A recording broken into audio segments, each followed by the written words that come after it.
Hello everyone. हम आ चुके हैं फिर से नई यूनिट के साथ में जिसका नाम है यूनिट 3 डा।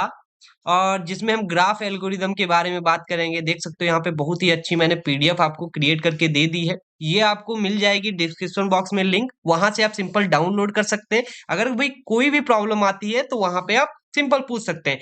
तो आज के इस वीडियो में हम यहाँ पे बताएंगे कि कैसे डिवाइड एंड कॉन्कर को एग्जाम में लिखेंगे, रिप्रेजेंटेशन कैसे ग्राफ का होगा, ग्राफ ट्राइवर्सल्स क्या होते हैं, पीएफएस क्या होता है, डीएफएस क्या होता है, इतना हम आज कवर करेंगे। उसके बाद जो भी रिमेनिंग होगा वो हम कुछ पार्ट्स में लेकर के आएंगे, नेक्स्ट जो हमारे पार्ट्स आने वाले हैं। ओके, तो चलिए without any delay now let's jump into it.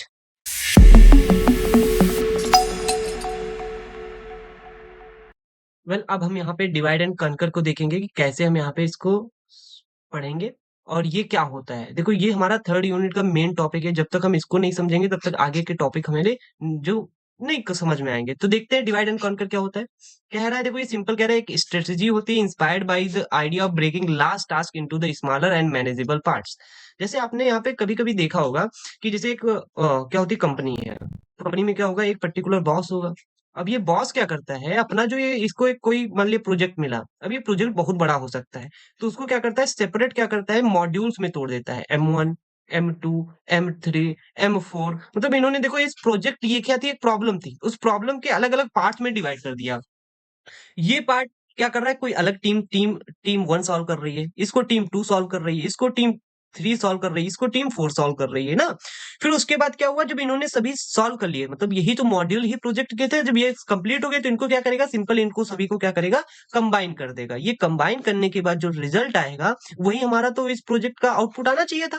तो ये होता है, मतलब हम इसको डिवाइड कर दें लेकिन आउटपुट चेंज ना हो, जो आना चाहिए ना। तो इसी को हम यहाँ पे क्या करते हैं, ब्रेक करना। एक बड़ी प्रॉब्लम को छोटी प्रॉब्लम में, फिर छोटी प्रॉब्लम को अलग अलग सॉल्व करना, जिससे क्या हो कि यहाँ पे प्रॉब्लम ना क्रिएट हो, और जब सॉल्व हो जाए तो उनको कंबाइन कर दो, ये हमारा आउटपुट हो गया। समझ में आया कि नहीं आया? इस टाइप से हमारी डिवाइड एंड कॉन्कर काम करती है। तो यहाँ पे देखो, ये हमारे पास सब प्रॉब्लम में तोड़ दिया, और सब प्रॉब्लम को मैंने यहाँ पे क्या किया, टीम 1 के थ्रू इसको सॉल्व किया। तो जो यहाँ पे सॉल्व करने का तरीका था, ये मॉड्यूल 1 को, इसी को हम क्या बोलेंगे, कॉन्कर बोलते हैं। ठीक है, मतलब कॉन्कर कर दिया, मतलब सॉल्यूशन फाइंड किया। और डिवाइड का मतलब होता है एक प्रोजेक्ट को अपने क्या होता है, मल्टीपल पार्ट्स में डिवाइड करना, एक मतलब बड़ी प्रॉब्लम को छोटी प्रॉब्लम में। क्लियर हो गया? ठीक है। तो यहाँ पे देख सकते हो, it was originally used in the politics divide et impera divide and rule काम करता है, जो कि रोमन रूलर्स था, उन्होंने ये दिया था। And in the computer science it is the method to solve the complex problem efficiently. एक सॉल्व कर सकते हैं कॉम्प्लेक्स प्रॉब्लम को इफिशिएंटली। और आपको पता ही होगा, जैसे मर्ज सॉर्ट है, क्विक सॉर्ट है, ये सभी एल्गोरिदम हमारी डिवाइड एंड कॉन्कर पे काम करती हैं।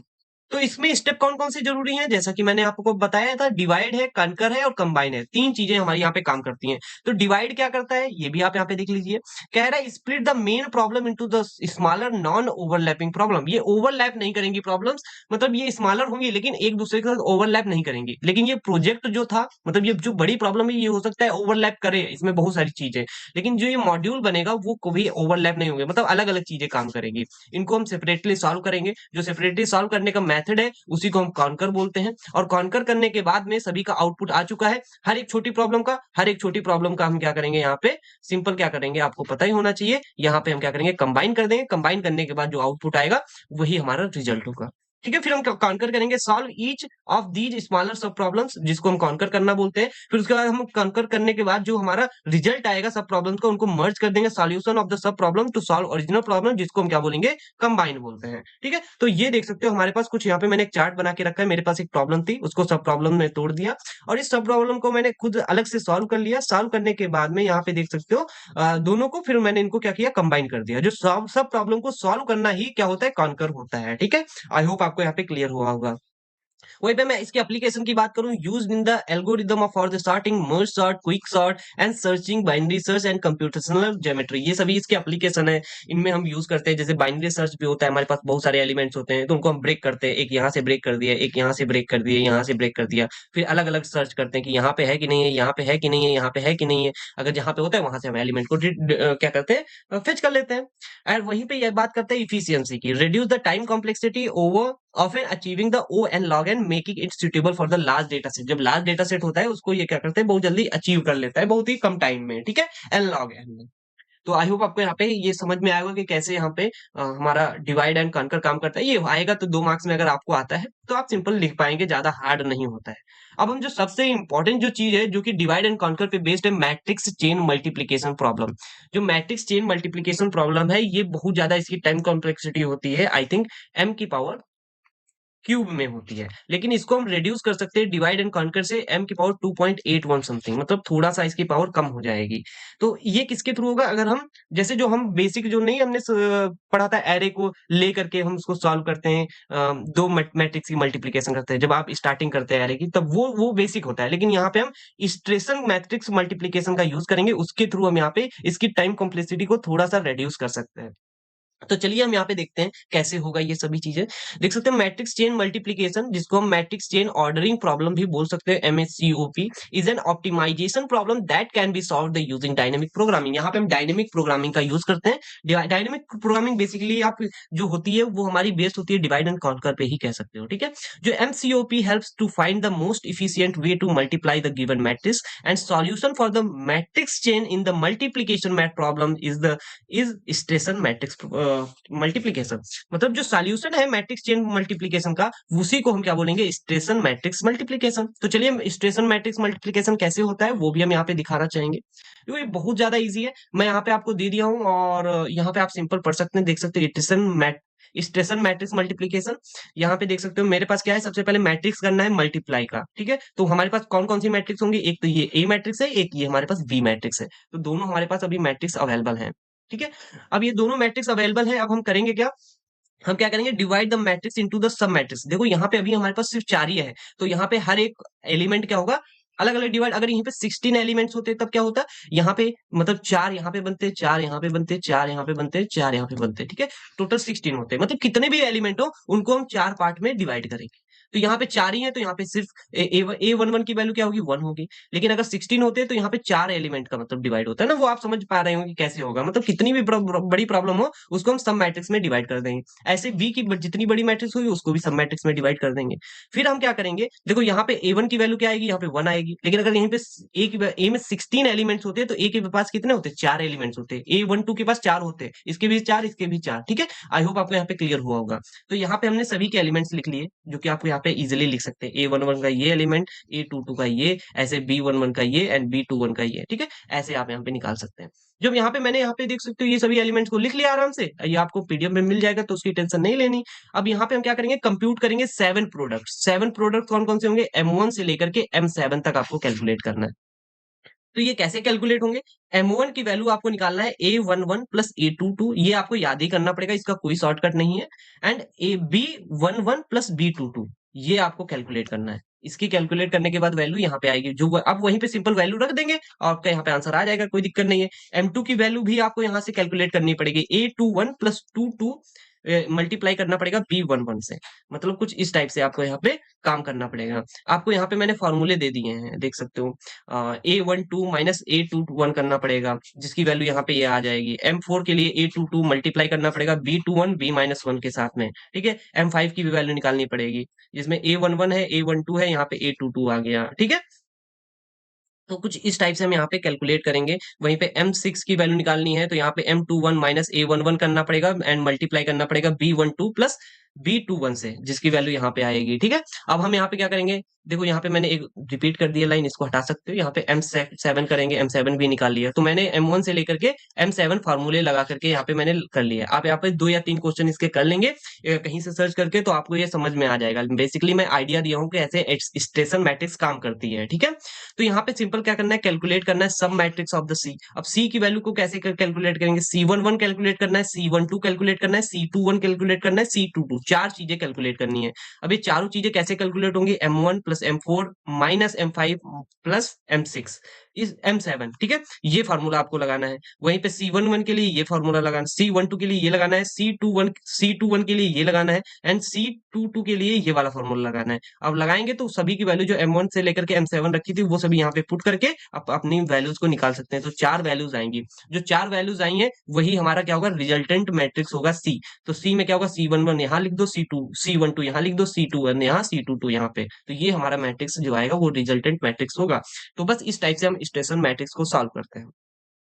तो आई होप आपको ये समझ में आया होगा। तो यहाँ पे इसके एल्गोरिदम को भी देख लेते हैं कैसे यहाँ पे काम करेगी। देखो आपके पास स्टेशन दे दिया जाएगा, तो आपको एक ए मैट्रिक्स दी गई है, एक बी मैट्रिक्स दी गई है।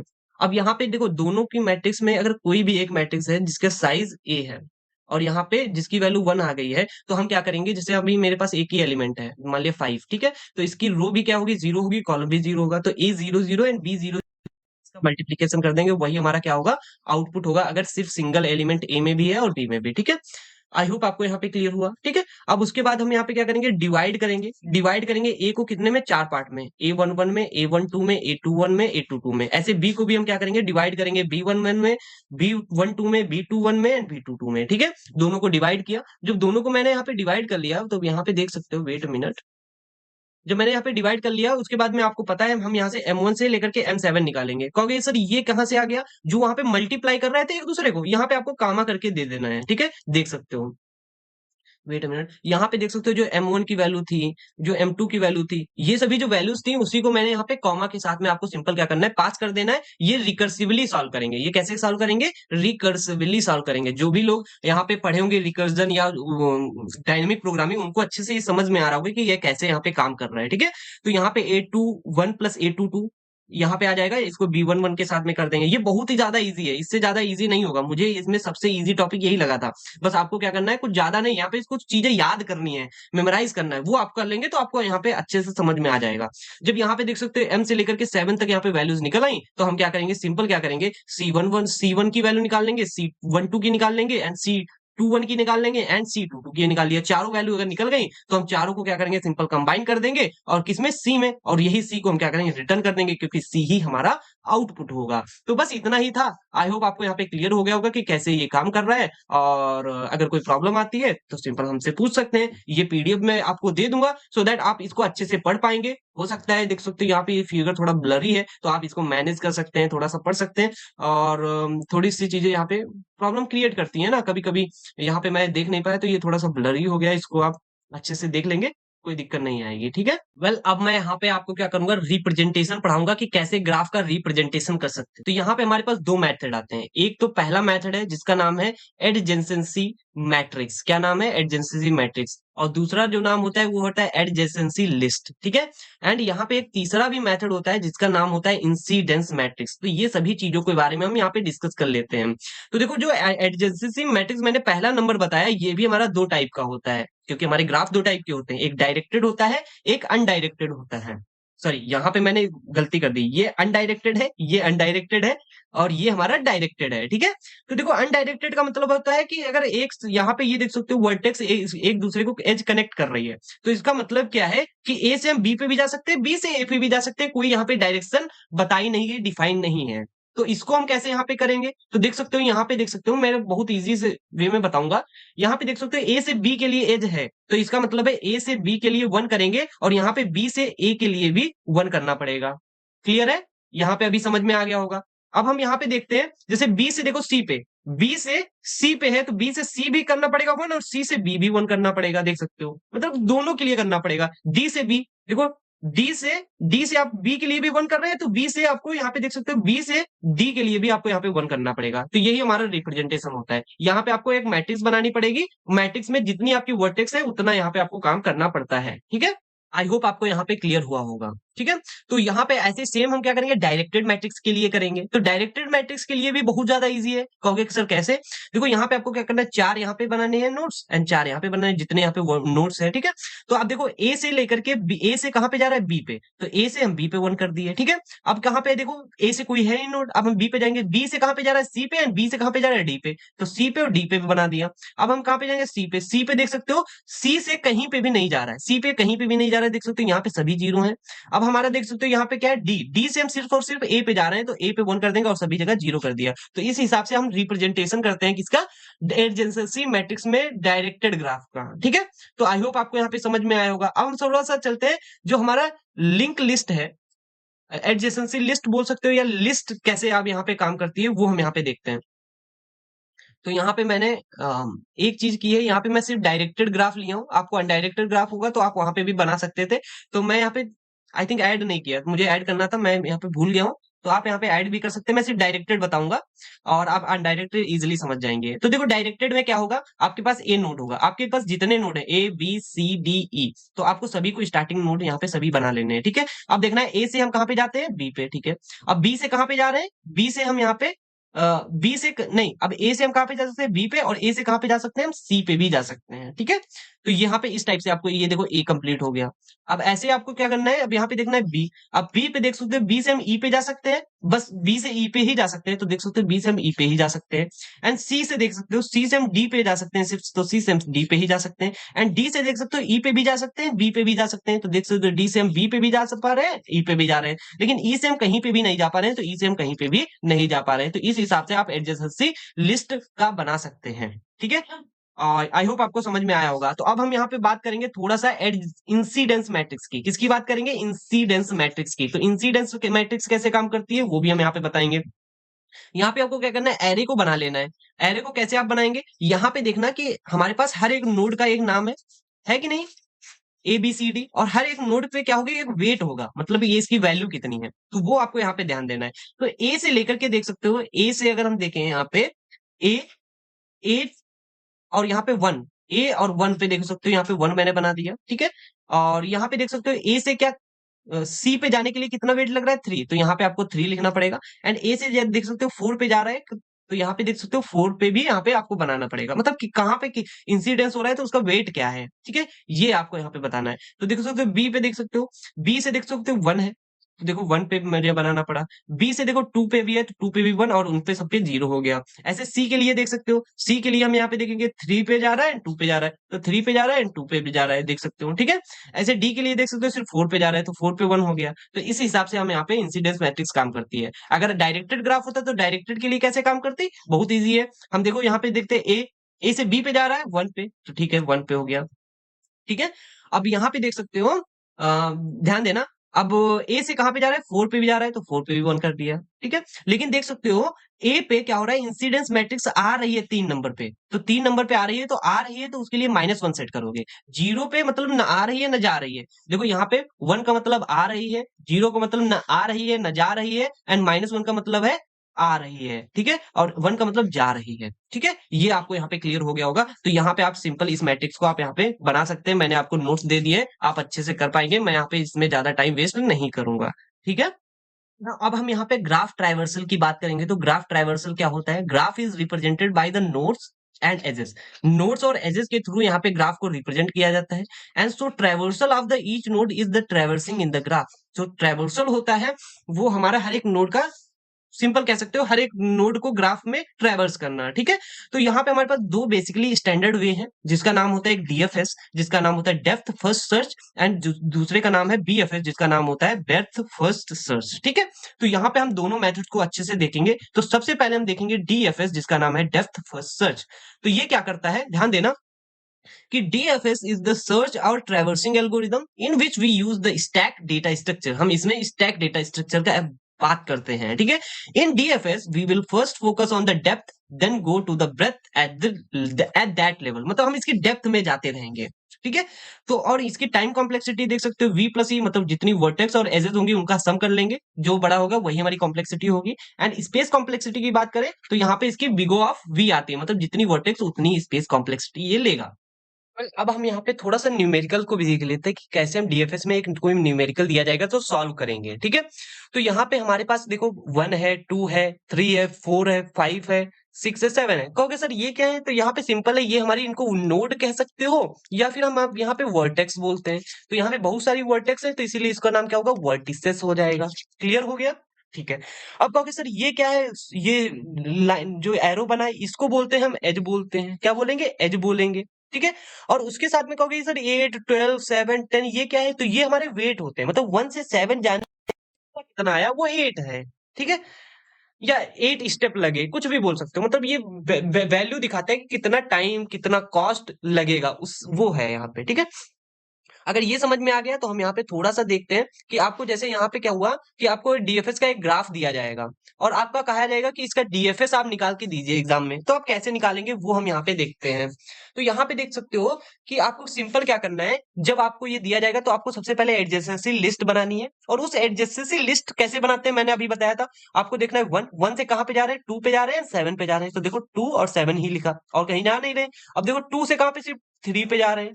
ठीक है, फोर से देख सकते हो कहां पे जा रहे हैं, फोर से हम सिर्फ और सिर्फ कहां पे जा रहे हैं, सिक्स पे जा रहे हैं। तो ऐसे सभी के लिए मैंने यहाँ पे निकाल लिया। देखो सिक्स से हम कहां पे जा रहे थे, देख सकते हो, वेट अ मिनट, सिक्स से हम कहां पे जा रहे थे, फाइव पे जा रहे हैं, टू पे जा रहे हैं एंड सेवन पे भी जा, नहीं सेवन पे नहीं, वन पे जा रहे हैं। तो टू फाइव वन पे जा रहे थे। तो ऐसे हमने सेवन सभी के लिए निकाल लिया जितनी भी हमारी यहाँ पे वर्टेक्स थी।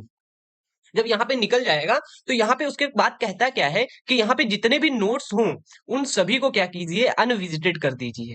अनविजिटेड का मतलब है कि मैं यहाँ पे सभी को क्या करूंगा, -1 सेट कर दूंगा। -1 का मतलब है यहाँ पे ये सभी क्या है, अनविजिटेड है। जब 1 हो जाएंगे तो ये हमारा विजिटेड हो जाएगा। क्लियर हो गया, ठीक है। तो यहाँ पे अभी सभी हमारे -1 है तो मतलब अनविजिटेड है। तो उसके बाद आपको क्या करना है, सबसे पहले एक स्टार्टिंग नोड लेना है, उसको स्टैक में डाल देना है। तो मैं कहां से स्टार्ट करना चाहता हूँ टीएफएस, मतलब मैं यहाँ से स्टार्ट करना चाहता हूँ। तो मैंने वन को डाल दिया। अब वन मेरे स्टैक में है अभी ऑलरेडी, जो मेरा यहाँ पे स्टैक है उसमें क्या है, मेरे पास वन है। अब वन को ही मैंने यहाँ पे पॉप कर दिया तो मेरे स्टैक में कुछ नहीं बचा। एंड यहाँ पे देख सकते हो मार्क क्या करेंगे, विजिटेड वन। मतलब हम विजिटेड वन का मतलब है मार्क -1 से क्या कर देंगे, वन कर देंगे। मतलब ये हमारा विजिट हो चुका है। अब इस पे दोबारा जाने की बात नहीं है, मतलब ट्रेवर्स कर चुका हूँ। जब ट्रेवर्स जिस नोड को कर लूंगा तो उसके जो नेबर्स हैं जिसपे मैं जा सकता हूँ 2 और 7, तो मैं इन पे क्या करूंगा, इन पे मैं क्या करूंगा, इनको मैं सिंपल स्टैक में डाल दूंगा 2 एंड 7। देखो कितना इजी था। अब हम क्या करेंगे, यहाँ पे ध्यान देना। अब हम यहाँ पे डीएफएस, यहाँ पे हम क्या करेंगे, डीएफएस वन हमारा आ चुका है, मतलब जो विजिट हो चुका है। जो विजिटेड नोड होंगे वो डीएफएस इक्वल टू लिखेंगे और स्टैक में जो होगा वो हमारा यहाँ पे बचेगा रिमेनिंग एलिमेंट। तो स्टैक में अभी हमारे पास ये थे, तो मैं पॉप कौन सा करूंगा, स्टैक में पीछे वाला एलिमेंट पॉप होता है। तो 7 को मैंने यहाँ पे पॉप कर दिया एंड उसी को मैं क्या करूंगा, विजिटेड ट्रू कर दूंगा एंड उसके जो नेबर्स हैं उनको मैं 3 और 6 को यहाँ पे डाल दूंगा। तो इसको मैंने पॉप कर दिया एंड 3 एंड 6 यहाँ पे आ गया। तो हम 7 को यहाँ पे भी 1 कर देंगे। क्यों 1 कर दिया, क्योंकि ये विजिट हो चुका है। ऐसे हम यहाँ पे क्या करेंगे, ध्यान देना। अब हमारे पास नोट्स जो स्टैक में बचे हुए हैं 3 2 3 6 बचे हैं और हमारा डीएफएस क्या आ चुका है, 1 एंड 7। अब हम यहाँ पे क्या करेंगे, ध्यान देना। अब हम यहाँ पे करेंगे पॉप इक्वल टू 6। पॉप 6 करेंगे तो उसी को विजिटेड 6 करना पड़ेगा, मतलब इसकी जगह पे हमें क्या करना पड़ेगा, 1 करना पड़ेगा। ठीक है, इसकी जगह पे 1 आ जाएगा। एंड साथ में यहाँ पे देख सकते हो मुझे 6 हो गया। अब मुझे यहाँ पे पुश क्या करना पड़ेगा, 2 एंड 5 करना पड़ेगा। अब सर कहोगे 2 तो ऑलरेडी यहाँ पे है स्टैक में, तो आप 2 और 5 को क्यों कर रहे हैं। तो 6 को मुझे यहाँ पे क्या करना है, इसको हटाना है और इसकी जगह पे मुझे 2 और 5 करना है। तो कहोगे दो दो बार स्टैक में हो गया तो कोई दिक्कत नहीं, स्टैक में कितनी बार भी हो जाए हम उस नोड को नहीं डालेंगे जो विजिट हो चुका है, ये ध्यान रखना। ठीक है, तो अगर यहाँ पे समझ में आ गया तो हमारे पास देखो 1 7 ऑलरेडी था। अब मैंने यहाँ पे 6 को भी ऐड कर दिया तो यहाँ पे मेरा डीएफएस क्या हो चुका है, 176। अब यहाँ पे देख सकते हो, यहाँ पे वेट मिनट, यहाँ पे हमारे पास क्या है, ये स्टैक हमारा बचा हुआ है। ठीक है, अब ये हमारा स्टैक है। अब हम क्या करेंगे, हमारे स्टैक में ये वैल्यूज है तो इसके पीछे वाला एलिमेंट हम 5 पॉप कर देंगे। उसको विजिट भी कर दिया, मतलब 1 कर दिया, मतलब ये विजिटेड हो चुका है, पॉप मैंने कर दिया। और यहाँ पे इसका जो नेबर था 4 मैंने यहाँ पे डाल दिया। ठीक है, और ये हमारा डीएफएस बन चुका है एंड ये हमारा स्टैक बन चुका है। ये आई होप आपको यहाँ पे क्लियर हो गया होगा। अब हम यहाँ पे क्या करेंगे, स्टैक में देख सकते हो हमारे पास 2 3 2 4 है, जिसमें हमारा लास्ट एलिमेंट 4 है। तो 4 को पॉप कर दिया, मार्क कर देंगे विजिटेड। और 4 के देख सकते हो 4 के पास नेबर क्या है, 6। 4 का नेबर क्या है, एडजेसेंसी लिस्ट से दिख रहा है 6। तो 6 तो है लेकिन 6 ऑलरेडी विजिटेड है, देख सकते हो ऑलरेडी विजिटेड है, यहाँ से कट हो चुका है। तो इसका मतलब क्या है कि हम यहाँ पे एक सिंपल कह सकते हैं कि मुझे यहाँ पे अब कोई वर्टेक्स को ऐड करने की जरूरत नहीं है, नो नीड टू ऐड। ठीक है, अब हम यहाँ पे क्या करेंगे, डीएफएस को यहाँ पे हमारा ये आ चुका है एंड स्टैक में हमारे पास 2 3 2 बचा है। अब हम यहाँ पे क्या करेंगे, पॉप कर देंगे 2, क्योंकि पीछे 2 है, मार्क कर देंगे उसको भी 2। ठीक है, और यहाँ पे देख सकते हो 2 के पास कौन सा है नोड, यहाँ पे 3 है, लेकिन ये भी हमारा ऑलरेडी विजिटेड है, so we don't need to add. तो हम यहाँ पे क्या करेंगे, हमें कोई भी वर्टेक्स को ऐड करने की जरूरत नहीं है स्टैक में। तो हम क्या करेंगे, 2 को भी यहाँ पे, 4 को भी यहाँ पे, वो मैं भूल गया था, इसको 4 को भी कट कर दीजिए, 2 को भी कट कर दीजिए। अब मेरे पास स्टैक में देख सकते हो 2 बचा है, 3 बचा है एंड वहीं पे डीएफएस हमारा कुछ ये आ चुका है।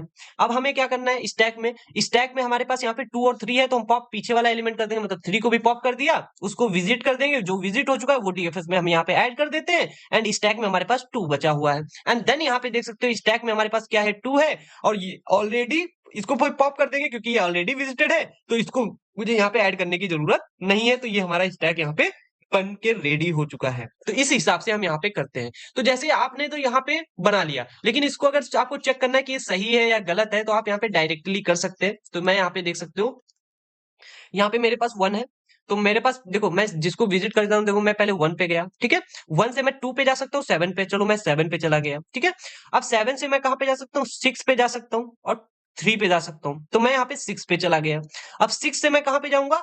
5 पे जा सकता हूँ एंड 2 पे जा सकता हूँ। तो मैं कहीं पे भी जा सकता हूँ। चलो मैं 5 पे चला गया, ठीक है? अब यहाँ पे ध्यान देना, आप देखो 5 पे चला गया, 5 से हम कहाँ पे जाएँगे? 5 से हम यहाँ पे 4 पे भी जा सकते हैं, 3 पे भी जा सकते हैं। चलो मैं 4 पे चला गया, तो अब मैं 4 पे चला गया, अब 4 से मैं कहीं पे भी जा सकता हूँ, हाँ, 6 पे जा सकता हूँ, देख सकते हो मैं 6 पे जा सकता हूँ, बट मैं 6 पे नहीं जाऊँगा। क्यों नहीं जाऊँगा? क्योंकि आपको पता है अगर मैं 6 पे गया तो ये ऑलरेडी विजिटेड है, तो मेरा ये डीएफएस काम नहीं करेगा। तो हम यहाँ पे क्या करेंगे? रिवर्ट बैक ट्रैक आएँगे। अब यहाँ पे 5 से देखेंगे, 5 से हम कहाँ पे जा सकते हैं? 5 से भी हम कहीं पे भी नहीं जा सकते, तो फिर से बैक ट्रैक करेंगे। अब यहाँ पे देख सकते हो 6 से हम कहाँ पे जा सकते हैं? 2 पे जा सकते हैं, तो 2 भी हमारे यहाँ पे विजिटेड हो जाएगा। देख सकते हो 2 भी हमारा विजिटेड हो चुका है। अब देख सकते हो हम 2 से कहाँ पे जा सकते हैं? 2 से हम डायरेक्टली 3 पे जा सकते हैं, तो 2 से हम कहाँ पे चले जाएंगे? 3 पे जा सकते हैं, और 3 पे जाने के बाद में देख सकते हो अब हमारे पास कहीं पे भी नहीं जा सकते हैं, तो ये क्या करेगा? सिंपल बैक ट्रैक करेगा 2 पे, 2 से बैक ट्रैक करेगा तो 6 पे आ जाएगा, 6 से कहीं पे भी नहीं जा सकते, ये बैक ट्रैक करेगा, फिर से ये बैक ट्रैक करेगा, ये यहाँ पे आ जाएगा, और ये हमारा जब स्टार्टिंग पे आ जाएगा, इसका मतलब है ये सभी चीजें ट्रैवर्स हो चुकी हैं। ठीक है, कुछ इस टाइप से यहाँ पे काम होता है। तो चलिए इसके एल्गोरिदम को देख लेते हैं। तो एल्गोरिदम बहुत ही ईजी है, इसको देख सकते हो। सबसे पहले आपको एक इनिशियलाइज करना पड़ेगा स्टैक को, और स्टैक को इनिशियलाइज करने के बाद सभी नोड को क्या करना है? अनविजिटेड सेट कर देना है। क्या करना है? जितने भी नोड्स हो उनको क्या करना है? अनविजिटेड सेट कर देना है। आपको पता है -1 सेट कर दो, या कोई भी एक नेम दे सकते हो। फिर करना है क्या है? आपको जो नोड से स्टार्ट करना है उस नोड को डाल दीजिए। आपको एग्जाम में डाल बताया जाएगा आप 2 से स्टार्ट करिए, अगर नहीं दिया जाता है तो आप कोई भी नोड से स्टार्ट कर सकते हैं। फिर उसके बाद में while stack is not empty, अगर जब तक स्टैक एम्प्टी नहीं है, देखो ये एम्प्टी कब हुआ? ये स्टैक जब एम्प्टी होगा जब जितने भी नोड्स होंगे वो ट्रैवर्स हो जाएंगे। यहाँ पे देख सकते हो एक भी नोड नहीं है स्टैक में, क्यों? क्योंकि ये सभी ट्रैवर्स हो चुके हैं। और देख सकते हो कहीं पे भी ना यहाँ पे स्टैक खाली था, ना यहाँ पे, ना यहाँ पे, और ना ही यहाँ पे, कहीं पे भी स्टैक नहीं खाली मिलेगा। ये ध्यान रखना। अगर स्टैक खाली नहीं है तो इसीलिए मैंने कंडीशन लगाई, अगर स्टैक खाली नहीं है तभी हम आगे काम करेंगे। तो pop a node from the stack, हम क्या करेंगे? स्टैक में से नोड को पॉप कर देते हैं। फिर हम यहाँ पे क्या कहते हैं कि अगर नोड विजिटेड नहीं है, अगर वे नोड विजिटेड नहीं है तो आप विजिटेड कर दीजिए। फिर क्या करिए? नोड को प्रिंट कर दीजिए, जो भी आपको यहाँ पे काम करवाना है। तो मैंने यहाँ पे सिंपल इसको प्रिंट कर रहा हूँ या फिर स्टोर कर रहा हूँ। फिर उसके बाद क्या करना है? For each neighbour of the node, उसको रिवर्स ऑर्डर में सिंपल क्या कर सकते हो? नोड को रिवर्स ऑर्डर में या कैसे भी आप यहाँ पे इसको हटा भी सकते हो। For each neighbour of the node, हम क्या करेंगे? जो नोड का नेबर है उनको क्या करेंगे? अगर वो विजिटेड नहीं है तो हम उनको पुश करेंगे, अगर विजिटेड है तो हम नहीं पुश करेंगे। जैसे कि मैं एग्जांपल में बता देता हूँ, 4। अब मुझे यहाँ पे 4 को मैंने यहाँ पे पॉप किया था, तो 4 की वर्टिसेस, 4 का नेबर कौन था? 6, लेकिन 6 ऑलरेडी विजिटेड था। सो देखो मैंने मेरे पास 4 था, 4 का नेबर 6 था, लेकिन ये ऑलरेडी विजिटेड था, इसीलिए मैंने इसको नहीं डाला था। तो इस हिसाब से हम यहाँ पे काम करते हैं। आई होप आपको ये एल्गोरिदम समझ में आएगी, और बस इतना ही ईजी था, बहुत ज्यादा ईजी है हमारी डीएफएस, और जो कि मैंने यहाँ पे आपको एक्सप्लेन कर दिया। तो हम यहाँ पे इसका डीएफएस लिखना चाहें तो हम डीएफएस कैसे लिखेंगे? देख सकते हो यहाँ पे, अ, इसको हम यहाँ पे इजीली लिख सकते हैं। यहाँ पे क्या होगा? 1, 1 से कहाँ पे गए? 7 पे, 7 पे से गए 6 पे, एंड 6 से गए 5 पे, 5 पे जाने के बाद 4 पे गए, एंड 4 पे जाने के बाद बैक ट्रैक किया, फिर 2 पे, एंड 2 पे जाने के बाद फिर कहाँ पे गए? 3 पे गए। तो ये हमारा यहाँ पे डीएफएस आ चुका है। तो ये वाला डीएफएस और जो मैंने यहाँ पे इस हिसाब से लिखा है, दोनों सेम ही आ रहे होंगे। ठीक है, तो ये हमारा डीएफएस होता है। आई होप आपको ये क्लियर हो गया होगा। अब हम यहाँ पे बहुत जल्दी से साथ में ही देख लेते हैं कि बीएफएस कैसे काम करता है। बीएफएस का मतलब होता है ब्रेथ फर्स्ट सर्च। तो ब्रेथ फर्स्ट सर्च कैसे काम करता है वो देख लेते हैं। तो बीएफएस क्या होता है? ये हमारी एक सर्चिंग और ट्रैवर्सिंग एल्गोरिदम है, जैसे डीएफएस है, but in which we use the queue. उसमें हम क्या करते थे? स्टैक यूज कर रहे थे, इसमें क्यू यूज कर रहे हैं। क्यू और स्टैक आपको पता होने चाहिए। अगर नहीं भी पता है तो यहाँ पे आपको पता ही चल जाएगा। स्टैक में आपको पता था ऊपर वाला एलिमेंट डिलीट होता है, जो सबसे ऊपर होता है, और इसमें क्या होता है? बीएफएस में जो सबसे पहले आया होगा वही पहले डिलीट होगा। ठीक है, इस हिसाब से यहाँ पे काम करता है। तो in the BFS we will first on the breadth, मतलब उसकी ब्रेथ पे हम काम करते हैं, ना कि डेप्थ पे काम करते हैं, इसीलिए इसका नाम ब्रेथ होता है। तो ब्रेथ का मतलब होता है चौड़ाई, डेप्थ का मतलब होता है गहराई में काम करते हैं। तो टाइम कॉम्प्लेक्सिटी क्या होगी इसकी? वी प्लस ई, मतलब सेमी टाइम कॉम्प्लेक्सिटी होगी, किसी का भी यूज कर सकते हो आप। तो यहाँ पे देख सकते हो मेरे पास एक न्यूमेरिकल है, इस न्यूमेरिकल को मैं यहाँ पे सॉल्व करना चाहूंगा। तो देख सकते हो ए है, बी है, सी है, डी है, ई है, एफ है, जी है, एच है, जे है, के है। ठीक है, ये हमारे पास एलिमेंट्स हैं। तो अब मुझे यहाँ पे क्या करना है? देख सकते हो मुझे यहाँ पे ट्रैवर्स करना है, तो मैं कोई भी एक स्टार्टिंग नोड चूज कर सकता हूँ। ठीक है, तो मैं सपोज यहाँ पे मैंने स्टार्टिंग नोड चूज किया ए। ठीक है, मैंने स्टार्टिंग नोड चूज कर दिया ए। अब इस स्टार्टिंग नोड से मैं कहां पे जा सकता हूँ, सी पे जा सकता हूँ, एफ पे जा सकता हूँ एंड बी पे जा सकता हूँ। ठीक है, तो मैं यहाँ पे क्या करूंगा, एक क्यू बना लूंगा। ठीक है, तो मेरे पास अभी यहाँ पे, वेट मिनट, मैं इसको हटा दूंगा। तो मेरे पास अभी कोई भी एक स्टार्टिंग नोड इस क्यू में डालना है, तो मैं सपोज यहाँ पे इस क्यू में ए डाल दिया। ठीक है, अब ए को यहाँ पे पॉप करना है, मतलब डिलीट करना है। जब मैं ए को डिलीट करूंगा तो इसके जो नेबर्स हैं, जैसे एफ है, सी है एंड बी है, ये आपको डालने पड़ेंगे। ठीक है, अब उसके बाद में यहाँ पे क्या होगा, ए हमारा डिलीट हो चुका है, मतलब ए हमारा विजिटेड हो चुका है। अब आप यहाँ पे क्या करेंगे, एफ। अब एफ को आप यहाँ पे क्या करेंगे, क्योंकि नेक्स्ट नोड एफ है, तो हम यहाँ पे एफ को ले लेंगे, एफ को पॉप करेंगे तो एफ हमारा आउटपुट आ जाएगा। एंड एफ का नेबर कौन है, सी, सी है। ठीक है, एफ का नेबर सी है, वेरी गुड। एंड एफ का नेबर कौन है, डी है। ठीक है, तो यहाँ पे डी भी है। एंड एफ का नेबर बस दो ही है। तो यहाँ पे मैंने एक मिस्टेक कर दी है, एफ का नेबर सी नहीं है, सी नहीं, क्योंकि एफ से सी पे नहीं जा सकते हैं, तो यहाँ पे सी हटा दीजिए। तो एफ का नेबर सिर्फ और सिर्फ डी है। ठीक है, इस टाइप से। तो अब यहाँ पे देख सकते हो, अब मैंने यहाँ पे डी कर दिया। अब मेरे पास नेक्स्ट नोड क्या है, यहाँ पे देख सकते हो सी, तो मतलब मुझे सी पे जाना है, तो सी को मैंने यहाँ पे डिलीट कर दिया। एंड सी के नेबर कौन कौन से हैं, देख सकते हो सी पे हम कहीं से भी नहीं हाँ, सी से हम एफ पे जा सकते हैं, सी से एफ पे तो जा सकते हैं, लेकिन क्या जाने की जरूरत है, क्योंकि ये ऑलरेडी एफ विजिटेड है, तो यहाँ पे नहीं जाएंगे। तो यहाँ पे सी से हम कोई भी नोड को यहाँ पे ऐड नहीं करेंगे। तो सी भी हो गया। अब हम मुझे क्या करना है, बी पे जाना है, मतलब बी पे जाएंगे, तो बी को हटा दिया, तो बी आ गया। तो बी से देखो हम जी पे जा सकते हैं, तो जी को मैंने ऐड कर दिया। और कहाँ पे जा सकते हैं, सी पे, लेकिन सी ऑलरेडी विजिटेड है, तो मुझे जाने की जरूरत नहीं है। अब हम क्या करेंगे, नेक्स्ट कहाँ पे जाएंगे, डी पे जाएंगे। कहाँ पे जाएंगे, डी पे, क्योंकि डी है, तो डी पे हम यहाँ पे जाएंगे। तो डी से देखेंगे कहाँ पे जा सकते हैं, डी से हम सी पे जा सकते हैं। डी से सी पे तो जा सकते हैं, लेकिन जाने की क्या जरूरत है, क्योंकि वो ऑलरेडी विजिटेड है, तो मुझे जाने की जरूरत नहीं है। ठीक है, अब हम कहाँ पे जाएंगे, जी पे जाएंगे, तो जी को भी हम यहाँ पे विजिटेड कर देंगे। तो जी से देख सकते हो, जी पे हम देखो, जी से कहाँ जा सकते हैं, सी पे जा सकते हैं, लेकिन जाने की जरूरत है नहीं, लेकिन ई पे हम जा सकते हैं, तो हम यहाँ पे ई को डाल देंगे। ठीक है, अब नेक्स्ट ई आया, तो ई को भी हम यहाँ पे विजिटेड कर देंगे। विजिटेड कर दिया, तो अब हम यहाँ पे ई पे हैं। अब ई से हम कहाँ पे जा सकते हैं, जे पे जा सकते हैं, डी पे जा सकते हैं और सी पे जा सकते हैं। तो सी और डी ऑलरेडी विजिटेड है, तो मुझे जाने की जरूरत नहीं है, तो मैं यहाँ पे सिर्फ जे पे जाऊंगा। तो यहाँ पे मैंने यहाँ पे जे पे डाल दिया, जे यहाँ पे क्यू में डाल दिया। अब क्यू में जे पॉप होगा, तो जे से हम देख सकते हो के पे जा सकते हैं एंड डी पे जा सकते हैं, लेकिन मैं जाऊंगा किस पे, के पे, क्योंकि डी हमारा ऑलरेडी विजिटेड है। तो हम यहाँ पे के डाल दिए। अब के भी जब डिलीट होगा तो यहाँ पे के आ जाएगा। अब के बाद में देख सकते हो, ना इधर जा सकते हैं, ना इधर जा सकते हैं, ना इधर जा सकते हैं, कहीं पे कुछ डाल ही नहीं सकते। और हमारी क्यू भी क्या हो चुकी है, एम्प्टी हो चुकी है, कोई भी क्यू में एलिमेंट नो एलिमेंट है। ठीक है, कोई भी एलिमेंट नहीं है। देन हम कह सकते हैं यहाँ पे क्यू स्टॉप हो जाएगा, और ये हमारा यहाँ पे बीएफएस आ चुका है। ठीक है, तो इस हिसाब से हम यहाँ पे बीएफएस को कैलकुलेट करते हैं। तो चलिए हम इसकी एडजेसेंसी बना लेते हैं। एडजेसेंसी लिस्ट आप वहां से बना सकते हैं, जैसा कि मैंने आपको बताया था कैसे बनाते हैं। आप वेट अ मिनट, यहाँ पे एडजेसेंसी लिस्ट बना सकते हो कि ये ए से एफ पे जा रहा है, सी पे जा रहा है, बी पे जा रहा है, तो यहाँ पे एडजेसेंसी लिस्ट में ए का क्या होगा, एफ सी बी होगा। ठीक है, देख सकते हो ए का क्या होगा, एफ सी बी होगा। ऐसे आप यहाँ पे सभी चीजों के बना लेंगे एडजेसेंसी लिस्ट। जब बन जाएगी तो आपको सिंपल क्या करना है, स्टार्टिंग नोड डालना है।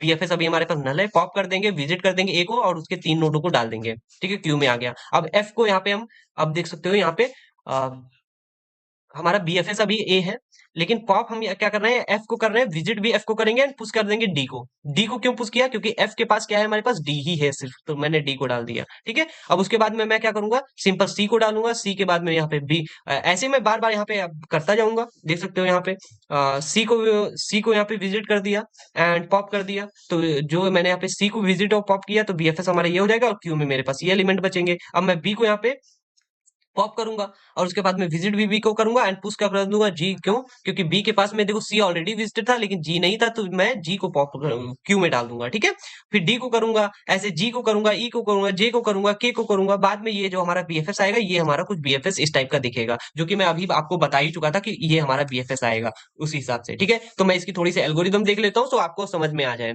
तो बीएफएस में आपको क्या करना पड़ेगा, एक ग्राफ दिया जाएगा और आपको स्टार्ट वर्टेक्स दी जाएगी। अगर दी जाती है तो ठीक है, नहीं दी जाती है तो आपको सिंपल क्या करना है, एक मान लेनी है कोई भी वर्टेक्स। तो हम क्या करेंगे, सिंपल एक क्यू क्रिएट करना है। और हम डीएफएस में क्या कर रहे थे, डीएफएस में हम स्टैक को क्रिएट कर रहे थे। ठीक है, और हर एक नोड को क्या करना है, अनविजिटेड सेट कर देना है। ये आपको ध्यान रखना है, क्योंकि फिर पता तो कैसे लगेगा। फिर हम क्या करेंगे, मार्क कर देंगे start vertex as a visited, और इन क्यू कर देंगे इनटू द क्यू। हम क्यू में क्या कर देंगे, इन क्यू उसको डाल देंगे। ठीक है, अब हम यहाँ पे क्या कर रहे हैं, यहाँ पे देख सकते हो while the queue is not empty. अगर क्यू एम्प्टी नहीं है तो डी क्यू कर देंगे from the vertex and process vertex v, जिसको हम प्रिंट कर देंगे for each neighbour u of v. हम यहाँ पे हर एक नेबर को क्या करेंगे, अगर वो विजिटेड नहीं है then mark v as the u as a visited and enqueue u into the queue. हम उसको क्या करेंगे, इन क्यू कर देंगे यू को कहाँ से, क्यू से हम यहाँ पे क्या कर देंगे, इन क्यू कर देंगे। ठीक है, क्यों क्यों हम कर देंगे, क्योंकि जितने भी नेबर्स हैं, जैसे मैं एक को पॉप कर रहा हूँ तो उसको मुझे विजिटेड भी शो करना पड़ रहा है, और उसके साथ में ही हमें यहाँ पे क्या करना पड़ रहा है, और उसके नेबर्स को क्यू में भी तो डालना पड़ेगा। क्यू क्या है, क्यू क्यू है ना, तो उसमें ये जो यू है वो मुझे यहाँ पे डालने पड़ेंगे जितने भी हैं। तो यहाँ पे देख सकते हो, जैसे मैं यहाँ पे कह रहा हूँ, मैं यहाँ पे एक्सप्लेन करना चाहूंगा। जैसे मैंने यहाँ पे कहा ए, ये हमारा नोड क्या है, हमारे पास एक क्यू था उसमें नोड है ए। ठीक है, तो अगर मैं ए को पॉप करूंगा तो मैं पॉप कर रहा हूँ तो ये तो विजिटेड है ऑलरेडी। ठीक है, लेकिन यहाँ पे इनको क्या करेंगे, एफ को भी डाल देंगे जो कि विजिटेड होगा, सी को भी डाल देंगे एंड बी को भी डाल देंगे, और इनको सभी को हम क्या करेंगे, सबको सेट कर देंगे विजिटेड। ठीक है, विजिटेड सेट कर दिया। और सबसे बड़ी बात क्या है, ये हमारे क्यू में पड़े होने चाहिए, नहीं तो तभी तो हम पता चेक कर पाएंगे कहाँ से मुझे स्टार्ट करना है। ए के बाद हम कहाँ पे जाएंगे, एफ पे जाएंगे। एफ से हम कहाँ पे जा सकते हैं, डी पे, तो हम आगे यहाँ पे डी पे डाल देंगे, ये भी क्या हो जाएगा, विजिटेड हो जाएगा। ठीक है, तो कुछ इस टाइप से यहाँ पे काम हो रहा है, यहाँ पे देख सकते हो। ठीक है, वेट अ मिनट, यहाँ पे कुछ इस टाइप से हमारा यहाँ पे काम कर रहे हैं, जो कि मार्क पर कर देंगे v as a u as a visited and enqueue कर देंगे यू इनटू द क्यू, और यहाँ पे हमें प्रोसेस करना पड़ेगा। और हमें क्या करना पड़ेगा, क्यू से मुझे डी क्यू का मतलब होता है पॉप कर रहे हैं। ठीक है, इन क्यू का मतलब हम उसमें इंसर्ट कर रहे हैं। ठीक है, तो ये आप यहाँ पे बीएफएस के एल्गोरिदम देख सकते हैं, बहुत ईजी है। आई होप आपको ये समझ में आएगा। अगर कोई प्रॉब्लम आती है तो सिंपली डायरेक्टली हमें व्हाट्सएप पे कमेंट सेक्शन में या फिर जीमेल पे भी पूछ सकते हैं। अगर कोई पीडीएफ डाउनलोड करने में प्रॉब्लम आती है तो सिंपल आप फिर भी आप मुझसे कांटेक्ट कर सकते हैं, और इसके लिंक डिस्क्रिप्शन बॉक्स में दे दूंगा, वहां से डाउनलोड कर सकते हैं। अगर वीडियो अच्छा लगता है तो दोस्तों के साथ शेयर कर सकते हैं, और कौन से टॉपिक पे सब वीडियो चाहिए वो भी आप मुझे कमेंट करके बता सकते हैं। तो मिलते हैं नेक्स्ट वीडियो में। Till then keep happy, keep smiling and stay productive.